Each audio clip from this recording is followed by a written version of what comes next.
So this is just a standard linear system of equations. It says a shop sells 1 pound bags of peanuts for $2 and 3 pound bags of peanuts for $5. So first we got to define a variable.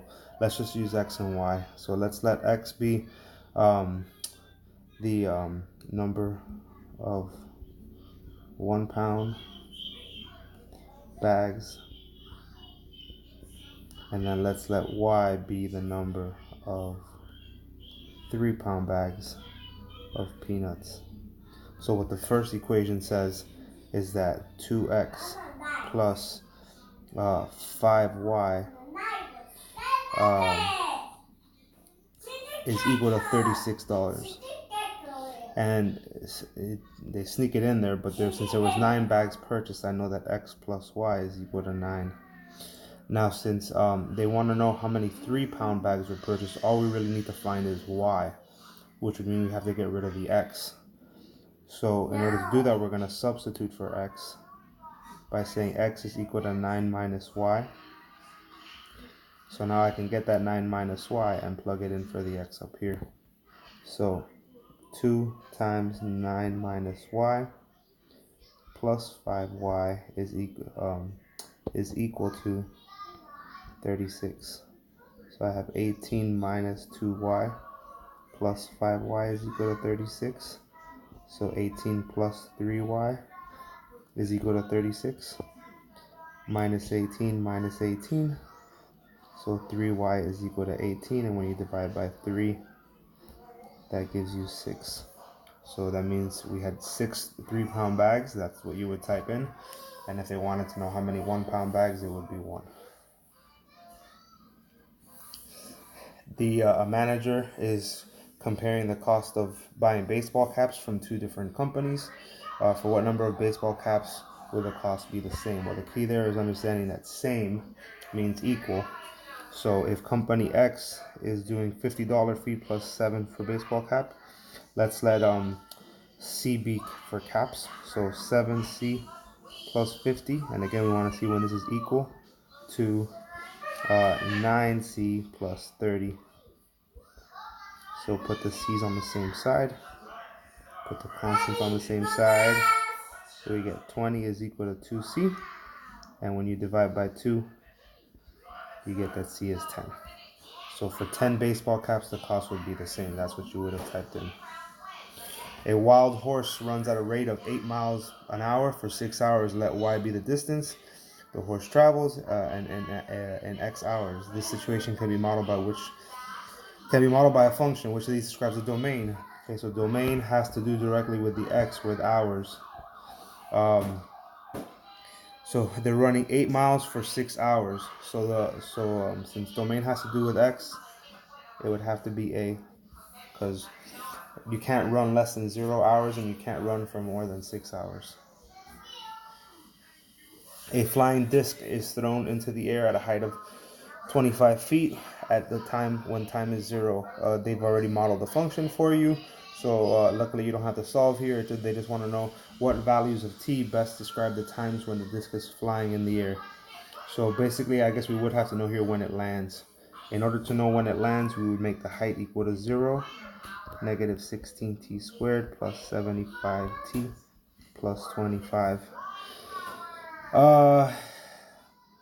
Looks like we're going to have to use quadratic formula here because there's nothing in common. So we would do t is equal to negative 75 plus or minus the square root of 75 squared minus 4 times negative 16 times 25 over 2 times negative 16.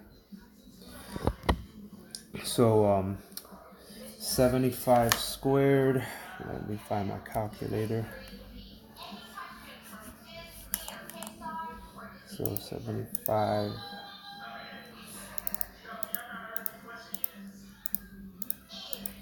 is, so this first 75 stays the same, and then we get, 5625.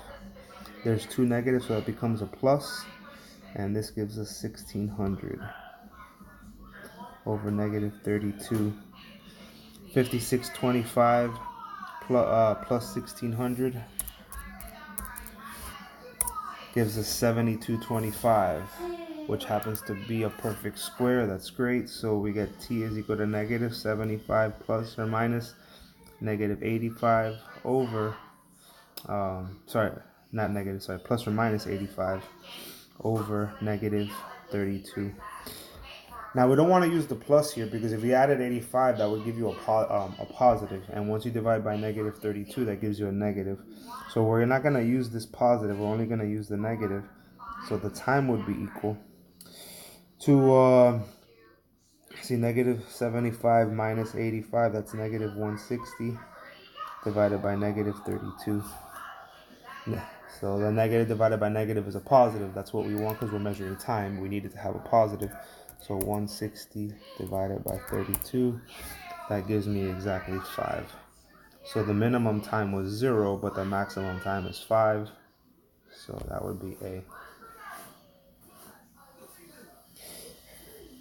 Yeah, in this function we're modeling the height of a ball. The table represents the height after the amount of seconds, which is the best compares the length of the time the ball is in the air. The ball represented by f of t is in the air for about 5 seconds, and the ball represented by g of t is in the air for about 3 seconds. So it looks like we have two different balls here. So one of them is f of t and the other one is g of t. Well, the one for g of t, you can see that it's looking like a downward. Well, both of these are downward facing parabolas, but we start getting off the ground, then we get higher, then we stay around that height, and then we come back down to 4. So it looks like at that point it's gonna fall on the ground just after 3 seconds. And then the other one we would have to, I guess, solve. We would have to solve for t to see when it's gonna hit the ground. So wow, I don't think I have enough space, but let's see what we can do here. T is equal to negative 64 plus or minus the square root of 64 squared. Alright, I'm gonna have to just do the the discriminant on my own off screen because it's just not gonna fit. So 64 squared, 64 times 64, that gives me 4096. And we're gonna ask you negative 4, so that's times negative 16 is 64 times 5. 64 times 5 is 320. So plus 320. Hopefully that gives me a perfect square, and it does not, but it's giving me around 66 and a half. So when I add, and I'm gonna need it to be negative again because I'm gonna have a negative underneath. So I'm gonna take out the plus there. So I end up with negative 64 minus around 66 and a half over negative 32, because negative 16 times 2.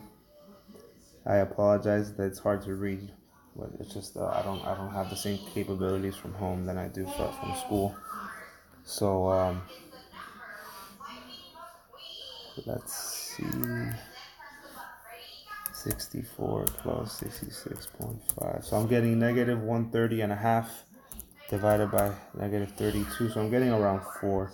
This one's gonna take around 4 seconds to hit the ground. The ball represented by f of t is in the air for about 4 seconds, and the ball represented by g of t is for about 3 seconds. So I got D. Because g of t is going to be in the air for somewhere around a little bit over 3 seconds, and the f of t is going to be in the air for a little bit above 4 seconds. A sample of 1,000 bacteria becomes infected. Okay, they model it for you. What is the range? So this looks like a decay because the base is less than 1. And range means what are all the y's. But now the t is in days, like you can't go less than 0. So When t is 0, it looks like the y-intercept here would be this 1000. Because when you plug in a 0 for t, that becomes 1. 1 times 1000 is 1000. And you would go down all the way. It looks like the asymptote here is 0. This is never actually going to reach 0, but it's going to get really close to 0. So and since we're talking about bacteria, you can't have a partial bacteria.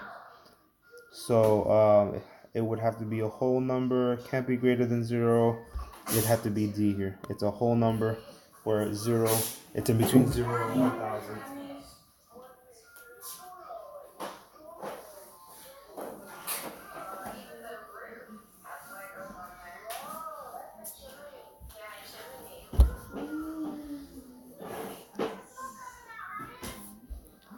Vicky is studying French. She spends 1 hour reviewing each chapter. She also spends 1.5 hours learning a new chapter. She spends at least, okay, that's a key word there. At least means greater than or equal to. If something is at least 10 hours, she has to spend 10 hours or more studying every week.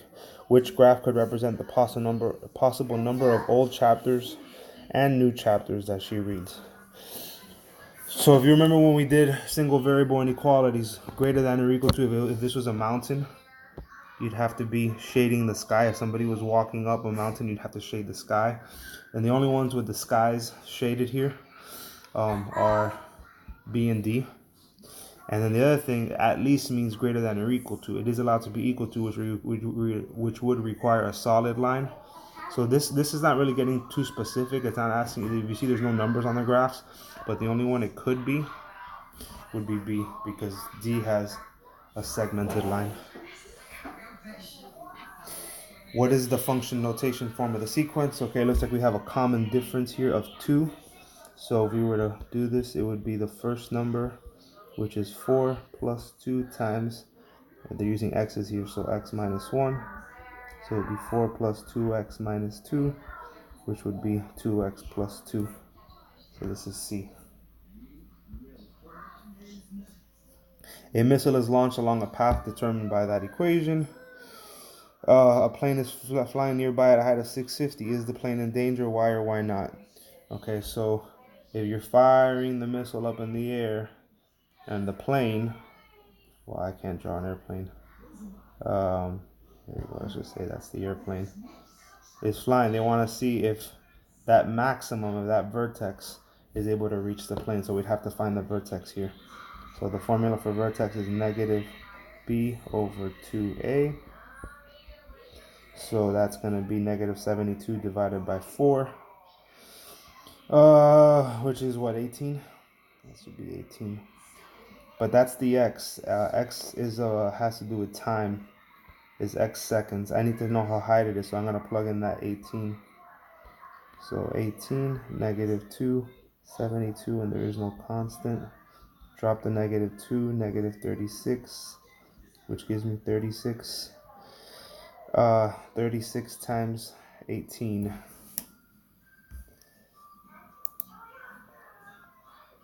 So 36 times 18. And I got 648. So the missile is going to reach a height of 648 feet. If the plane is flying at 650, then yes, the plane is safe. Because the missile reaches a height. Wait, I'm sorry. Oops, I did that wrong. Let me erase that. They didn't ask if the plane is safe. They asked is the plane in danger. And in that case, the plane is not in danger because the missile does not reach a height of 650 feet. It only reached 648. Two objects are launched from ground level. At the same time, the height of object 1 is represented by that function, and the graph shows object 2, which one will reach the maximum height first. So when they're talking about first, they're talking about time. This one takes about 4 seconds, and I just gotta look at the second one to see when that would take. So negative b over 2a.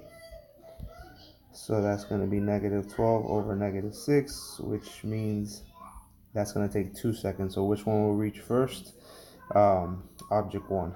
The one that was written in the function is object 1, so it would be object 1. The value in millions of dollars is modeled by that function. What is the projected annual percent growth? What is the projected annual percent of growth, and what is the initial value? Okay, the initial value is always what's in front. That's the A, and the growth is right here. The growth factor, 1.04 is a 4% growth. So, and because we're measuring in millions, so the initial amount is 241 million with a 4% growth.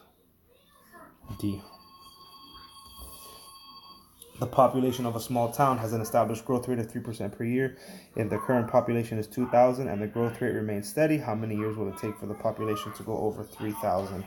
Okay, well, so this is kind of a trick one because we didn't really go over this in class when they want to know how many years will it take. We kind of touched with it, played around with it, but it was mostly just by trial and error. So I would tell you to do this probably recursively. But anyways, if you wanted to see the function, let's just call this function P for population of time is equal to 2,000 on a growth rate of 3%. That's 1.03 to the power of the time of the years. Okay, so they want to know though when it's going to go over 3,000. So you would plug that in here. So here, I'll give you a little bit of a hint. Even though we didn't talk about this before, you can try to do this if you want. If you want to solve for that time, the first thing you would do is divide by 2,000.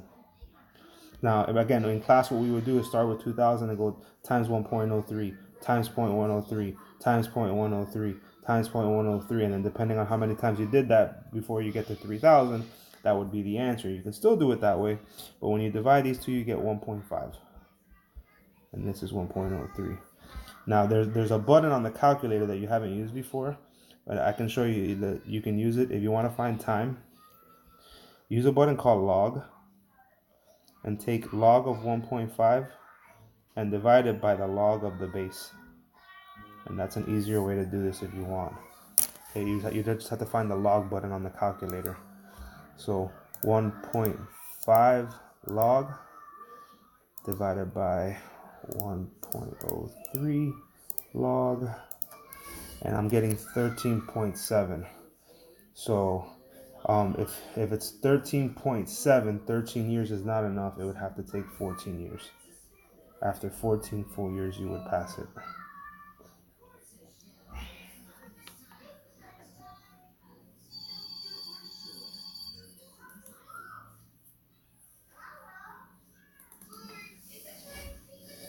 Janelle decided to invest money in an account that earns 3.5% compounded semi-annually.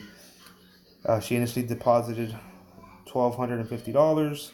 How much would it be worth in 5 years? So now it's just knowing the formula for compounded interest. So the amount after 5 years is equal to the initial amount, which is 12.50 times 1 plus the rate, which is 0.035. Semi-annual means 2, so you would divide it by 2, but then you have to multiply that 2 times 5. So 2 times 5 is 10. When you do 0.035 divided by 2 plus 1, so we get 1250 times 1.0175 to the power of 10. So plus 1, and we're going to go to the power of 10 times 1250, and I'm getting about $1,486 and around 81 cents. So B. No, Daddy. Yeah, Bobby. This bird howdy. There you go. The population of a Ukrainian village is currently 500 based on the observed growth of the population the past 2 years. It is estimated that after 1 year the population will be 600. Similarly, it is estimated that after 2 and 3 years the population will be 720 and 864. Which function describes the relationship? So this looks like it's going to be exponential because from 500 to 600 is 100. But then when you go up to 720, it's going up by 120. And then when you go to 864, it's going up by 144. So it can't be B. And it's also growing, so it can't be C. So it would have to be between A and D. I would just plug in the numbers to see. So after 1 year, if it's at 600, if I plugged in that 1 into this one here, I would still be at 500. So it can't be that one. It has to be A.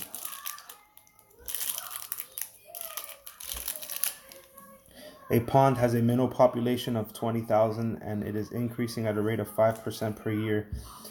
The minnow's algae food supply is decreasing so that it supports 750 minnows less each year. How is the population of minnows growing and how is the supply of the algae declining? Okay, so the minnow population is increasing at 5%, so that 5%, that's exponential. But if we're just doing 750 less minnows per year, that's linear.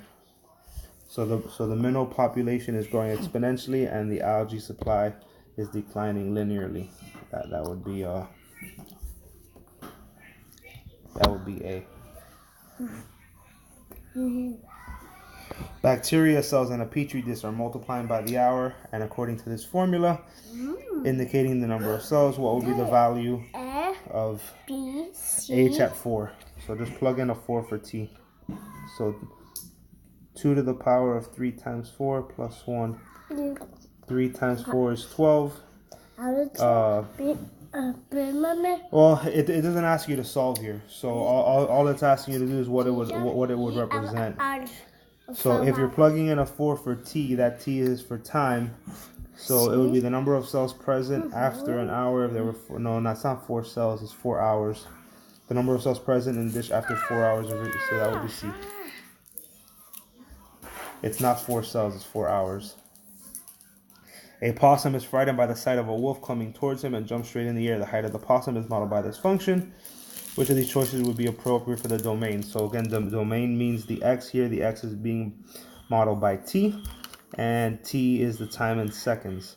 So you can't have negative time. It can't be this. So, and that also means it can't all be all real numbers. So it's between 0 and 10 and 0 and 8.5. So we could look for, probably the best thing to do would be see where it hits the ground. And if you bring out, here we could factor out a 2t. Or a negative 2t would probably be better. If you factor out a negative 2t, that gives me 8t minus 7.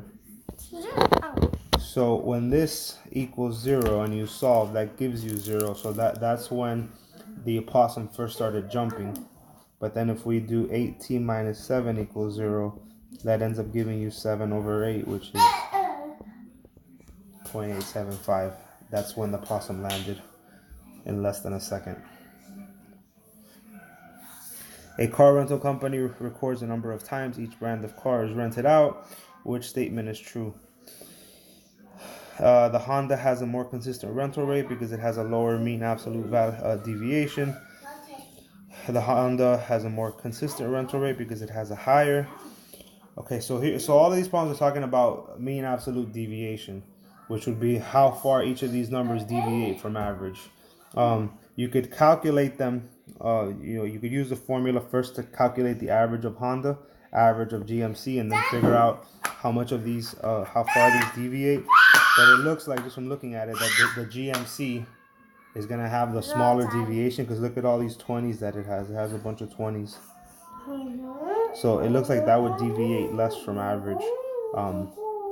But I don't have the time now to calculate it all. So I'm gonna say so definitely the GMC is gonna have the more consistent rental rate. So it's either C or D, and it looks like it would have the lower mean absolute deviation. So it would be C. But we can talk about that in class if anybody has a differing opinion. Which function can be used to model the data in the table? Okay, so these are all linear. All of these choices are linear, so that means I would need a slope, which a y-intercept, which they're already giving me at -1, so I know it can't be a. And then I just gotta pick 2 points and use slope formula. So I can just do -1 minus 0 over 0 minus 2, which gives me -1 over -2, which is 1/2. So the same, x over 2 is the same as saying 1/2. The answer there is B. The graph of an exponential function is shown. Which function has the same end behavior for large positive values? So large positive values of x is just a way of saying the right. We're going to go to the right. So what is the right arrow doing? The right arrow here is going towards 2. So this happens to be a decay. Now the only ones here that have an asymptote of 2 would be B and D. So it's between these two. Now this other one is a growth though. So here it would be going towards 2 on the left side. So the only other decay that's going towards 2 on the right arrow is D.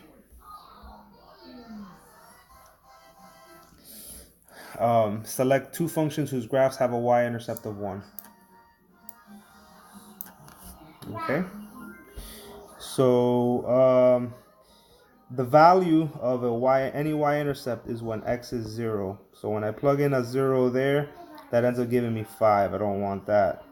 When I plug in a 0 here, that ends up giving me 5 plus 0.5, which gives me 5.5. That won't work. When I plug in a 0 here, that does give me 1. So C is going to be one of the answers. When I plug in a 0 here, that gives me 1 plus 1, which is 2. So it can't be that. And when I plug in a 0 here, that gives me 1 times 0.5 is 0.5 plus 0.5. Yep, that's the other one. It's going to be C and E. This quadratic function models the population of a city where x represents the number of years since 2005. What is the estimated population in the city in 2010? Well, from 2005 to 2010, 5 years have passed. So if I were to plug in a 5 for x, since this is quadratic, I can use synthetic substitution that I showed you guys. -4. You can plug it in the long way if you want, but I like doing it this way. It's more efficient. Drop down the -45. That's going to give me -225. Then that gives me 125. This gives me 625. So that's going to give me, when I add that up, 2215. That should be 2215. You can double check my math, but I think that's right. So the population should be 2,215. Let me see.